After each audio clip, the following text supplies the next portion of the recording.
ডাকসুতে প্রচার প্রচারণায় আজ নবম দিন। এই মুহূর্তে ঢাকা বিশ্ববিদ্যালয়ে আছেন বিশেষ প্রতিনিধি সৈয়দ আব্দুল মুহিত।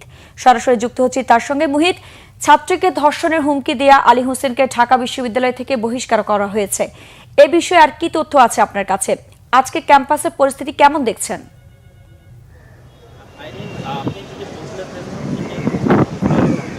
যাকে বহিষ্কার করা হয়েছে সেই বিষয়ে তো বহিষ্কারের সিদ্ধান্ত হয়েছেই। পাশাপাশি চিফ রিটার্নিং কর্মকর্তার কার্যালয় তারা মিটিং করছেন, বৈঠক করছেন। সেই বৈঠকের পর হয়তো আরো তথ্য জানা যাবে। তবে বেলা 12টার দিকে, অর্থাৎ কিছুক্ষণ আগে, ছাত্র দলের পক্ষ থেকে, অর্থাৎ ভিপি প্যানেল, জিএস এবং সাধারণ সম্পাদক, তারা কিছুক্ষণ আগে চিফ রিটার্নিং কর্মকর্তার কার্যালয়ে প্রবেশ করেছেন। তারা তাদের নির্ধারিত বৈঠক করবেন। বৈঠকের পর জানা যাবে তারা আসলে কি বিষয় নিয়ে বৈঠক করেছেন।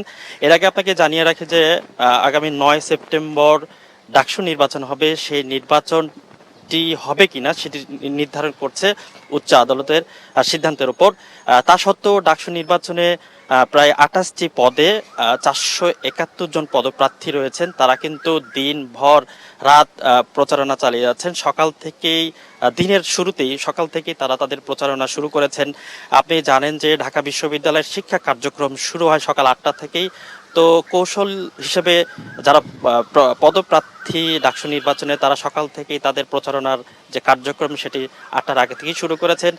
বিভিন্ন হল, বিশ্ববিদ্যালয়ের বিভিন্ন ক্যাম্পাসের বিভিন্ন মোড়ে, বিভিন্ন অলিতে তারা অবস্থান নিয়ে শিক্ষার্থীদের যাতায়াতে তাদের নিজেদেরকেও জানান দিচ্ছেন তারা কোন পদে দাঁড়িয়েছেন। আগামীতে নির্বাচিত হলে শিক্ষার্থীদের, অর্থাৎ ঢাকা বিশ্ববিদ্যালয়ের জন্য তাদের করণীয় কি, সেই বিষয়গুলো তারা উপস্থাপন করছেন। সব মিলিয়ে বিশ্ববিদ্যালয়ে এখন একটি উৎসবমুখর পরিবেশ বিরাজ করছে। আর কয়েকদিন সময় আছে প্রচারণা, সেই সুযোগটা তারা কাজে লাগাচ্ছেন। আপনাকে জানিয়ে রাখি যে বিশ্ববিদ্যালয়ের আগামী 9 সেপ্টেম্বর যে নির্বাচন, সেই নির্বাচন ঘিরে বিশ্ববিদ্যালয়ের পক্ষ থেকে অর্থাৎ সার্বিক প্রস্তুতি নেওয়া হয়েছে। সব মিলিয়ে এখন পর্যন্ত এই উৎসবমুখর পরিবেশে প্রচারণা চলছে। ঢাকা বিশ্ববিদ্যালয়ের সিনেট ভবনের সামনে থেকে আরো বিস্তারিত তথ্য পেলে সেটি জানিয়ে দেওয়ার চেষ্টা করা হবে। ধন্যবাদ সৈয়দ আব্দুল মুহিত।